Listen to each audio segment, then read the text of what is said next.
Aujourd'hui, vient à Montpellier Jean Castex, le Premier ministre, pour valider un projet de contournement routier dans la métropole de Montpellier, d'un montant de 300 millions d'euros, pas une bagatelle. Et il y a, à mon avis, un vrai problème d'hypocrisie politique.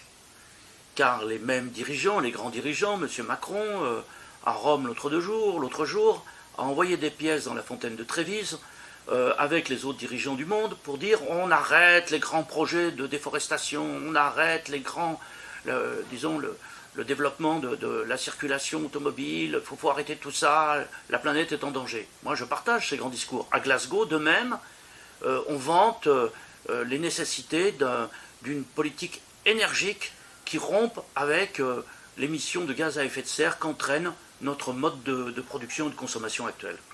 Et puis, au même moment, la même semaine, vous avez le Premier ministre de ce gouvernement qui vient pour faire un grand projet dangereux en termes d'évaluation, de 300 millions d'euros. Cela se recoupe avec ce qui se passe sur ma commune, c'est-à-dire qu'il y a un autre projet, on appelle le Lien, qui est une liaison désormais entre deux autoroutes, qui va faire passer 25 000 véhicules jour à 250 mètres des maisons, en polluant l'air, et en faisant ainsi que les causes de pollution de l'air, comme vous savez que c'est une des premières causes de mortalité en France, la mauvaise qualité de l'air, eh bien, pas de problème, ils le font. 100 millions d'euros d'un côté, 300 millions d'euros de l'autre.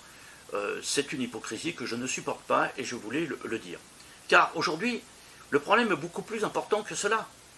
Il faut qu'on change nos façons de nous transporter. Les grands projets autoroutiers, c'est terminé.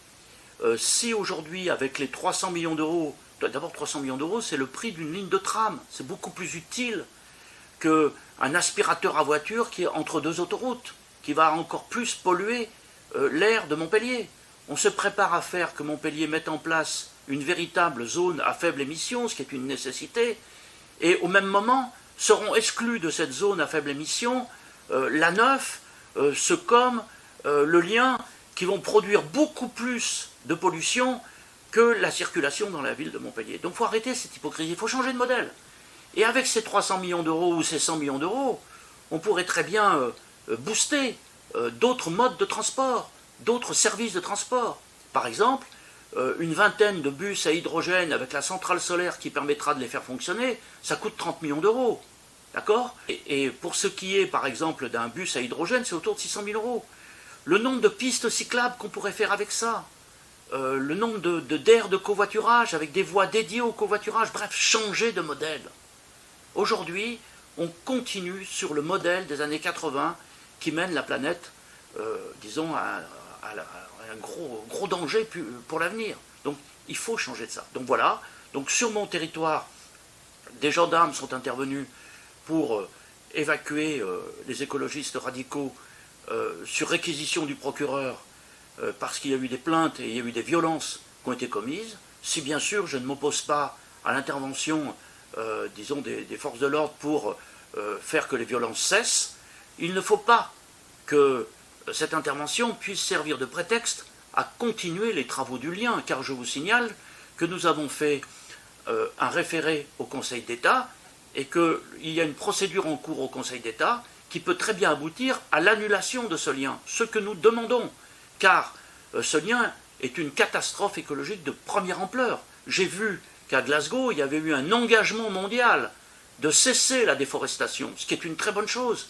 Et au moment où le gouvernement approuverait à l'échelon mondial la fin de la déforestation, on organiserait dans la semaine une des plus grosses déforestations qui aurait été commise sur ma commune.